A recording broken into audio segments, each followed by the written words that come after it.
bigger, thicker, 64 gigabytes RAM, 8 terabytes hard drives. That's right, 2019 version 2 is here. The 16-inch MacBook Pro has been announced, and I'm here to tell you the pros and the cons, and pretty much it's great.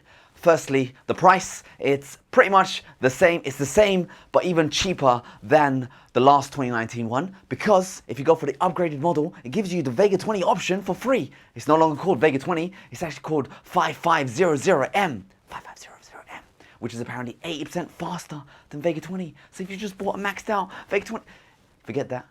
I'm sorry. Life goes on. But I'm going to tell you the pros and the cons. And I have my little cheat sheet with me that I just wrote down, watched all the reviews, all that kind of stuff. I'm here to tell you. Firstly, it is slightly bigger and slightly heavier. Good thing, it's about 100 grams heavier. I don't mind that. It's pretty good. It is a con. I'm going to go into the con of that in a second, but so far it sounds good because it gives you a 35% bigger heatsink, which means cooler systems. Fingers crossed. 12% more watts of power, so maybe you get a faster CPU. We won't know. We'll have to test it out and really find out. Apparently, they fixed the keyboard. You got the new scissor switch keys. They're back. Thankfully, on my current 2019, my keyboard has remained good and proper. But I'm happy that I won't have to, be scared that the keyboard might break down any moment in time. So they fixed the keyboard with scissor switch keys. You got an escape key back. Yeah, amazing. Escape key. We're bringing the inventions to you. Next up is the GPU. So you got new graphics cards. They're 7nm, which means it uses half the energy of the previous generation.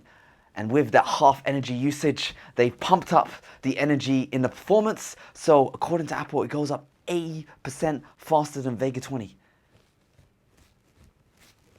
Damn, that's insane. Like 2x performance in a generation, and you used to have to pay for that upgrade, the Vega 20 upgrade. Now you get the 5500M for free in the upgraded model of the MacBook Pro 2019 16-inch edition.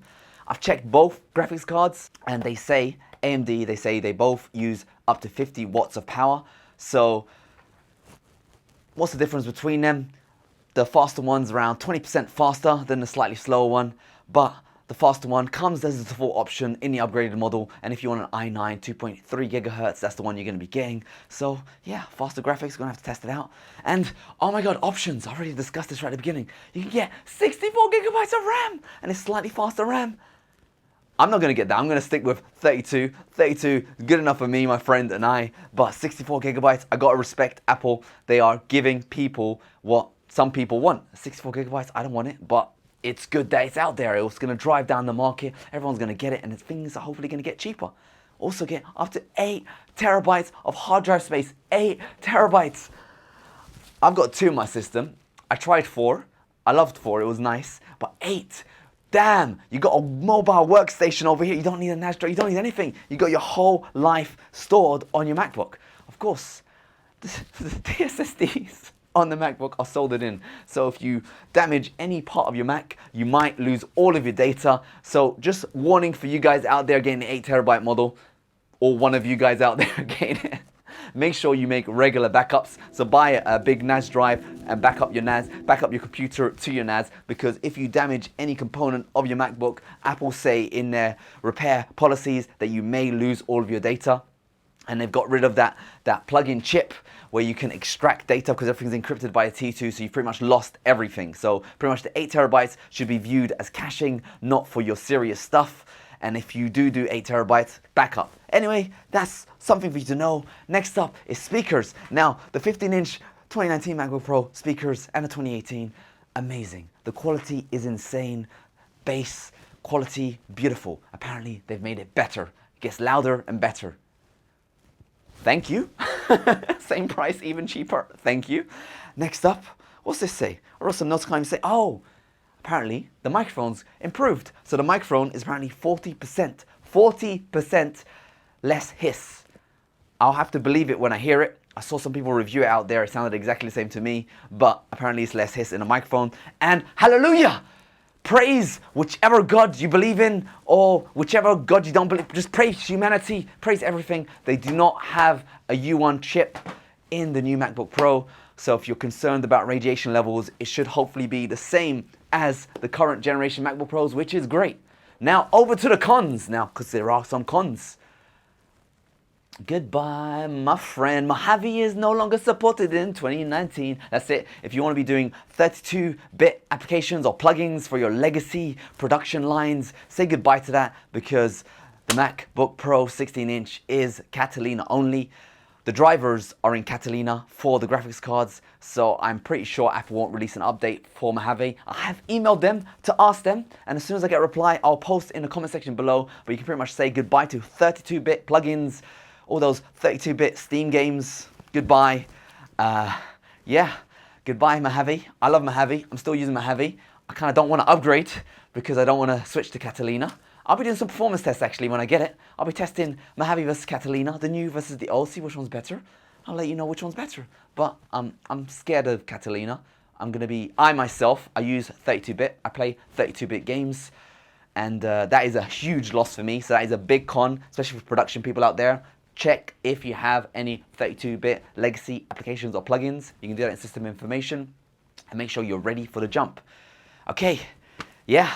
We've heard from all the rumor sites, Xeon CPUs, faster, cooler, ECC memory. No, you're not getting that. You're getting the same 9th gen CPUs as you got in the 2019. Nothing has changed there. Maybe they'll run faster because it has better cooled designs.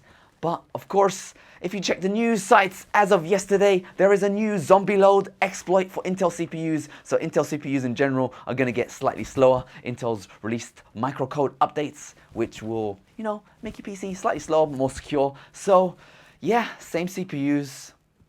We'll see how the performance goes. We'll see if it gets thermally constrained, all that kind of stuff. Over here, what is this? This is a bit of sticky tape on my webcam. That's how much I feel about being monitored while using Facebook. Yeah, Facebook, they monitor you while you're scrolling the feed. Discovered in the news. Thank you, Facebook. So I got a sticky tape over mine. If you guys use the webcam, it's 720p still. You might as well just use your phone. The quality of the webcam is horrendous. They haven't improved that. I don't mind because I don't use my webcam. But you, with your 4K iPhone, well, why? Anyway, that's the story. And what does it say? Bigger and heavier. Okay, it's slightly heavier and it's slightly bigger. Now, I don't mind it being bigger and heavier, but if you look at my screen, I've got this big monitor here, and the top of my current MacBook Pro eats into my current monitor ever so slightly. So if it's slightly bigger, it's going to eat into more real estate space of my screen. Of course, I can I? Yeah, I can't increase my monitor anymore, so I'm gonna have to get a bigger stand for my monitor. And when you're using your computer, when you're sitting down like this and you have a monitor above it, you're gonna have to be looking up because the MacBook Pro screen is gonna be slightly bigger. This is the life I live. I'm telling you, really, as someone who uses their Mac, this is what you're gonna experience. You're gonna have to get used to using your monitor like this on your MacBook Pro because it's gonna be slightly bigger. Maybe I'll get used to it. I love my 13-inch MacBook Pro, the size of that, because I can look down for the Mac, look up for the monitor, great eye peripheral vision. But yeah, that's one of the negatives of slightly bigger. Bigger sometimes isn't better, you know what I'm saying? All right, and finally, the biggest con of it all, not really a con, no AX Wi-Fi chip. You still have the same Wi-Fi speeds, good and bad. If you're happy with your current Wi-Fi setup, you don't need to worry about that. But if you're looking forward to 1 gigabit Wi-Fi performance, super fast AX, this, that, and the other, because Wi-Fi has gotten faster with AX. Even your phone has AX Wi-Fi. My phone has AX Wi-Fi. All the 10th generation Intel notebooks have AX Wi-Fi. Your MacBook Pro 2019 version 2 16-inch won't have AX Wi-Fi. I was looking forward to that. But maybe AX Wi-Fi has more radiation, so maybe it's not a bad thing. That is the pros and the cons, some interesting tidbits. I watched all the videos out there. There's 2 videos I recommend watching. One's by PC World, one's by Jonathan Morrison. PC World guy, one interesting tidbit he said when you're using them properly, they get very loud. So I have a feeling that the fan noise city is going to be a feature of these new 16-inch MacBook Pros. Hopefully not, but that's what PC World guy said. And Jonathan Morrison, he had Phil Schiller. And that was a very interesting interview because Phil Schiller said the 16-inch MacBook Pro is amazing, but he currently uses the 15-inch. But of course, he'll be switching to the 16-inch when it's available, even though he has pre-production models. Next up, he also says that he carries around a dongle. Life with a MacBook Pro, dongle, fan noise, city. All right, guys, I hope you enjoyed the amazing show. 8 cores, i9 processors in these new 16-inch MacBook Pros. Let me know which model you're gonna be getting. Hope you guys enjoyed the show. 8 terabytes hard drive.